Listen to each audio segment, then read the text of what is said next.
ఒక అడవిలో చాలా పక్షులు జీవించేవి. ఆ అడవి యొక్క రాజు చాలా శక్తివంతమైన చిలుక. ఆ పక్షుల్లోనే ఒక పక్షి టీను. అది ఒక చెట్టుపై ఒక చిన్న గూడు కట్టుకొని జీవించేది. దాని యొక్క గూటికి ఎదుట మీను పక్షి తన యొక్క పెద్ద గూటిలో తన భర్త అయిన గోల్డీ మరియు 2 పిల్లలతో జీవించేది.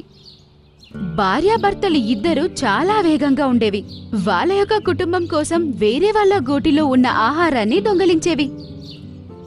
ఒకరోజు టీను పక్షి 2 గుడ్లు పెట్టింది. అది దాన్ని చాలా సంతోషంగా చూసుకుంది.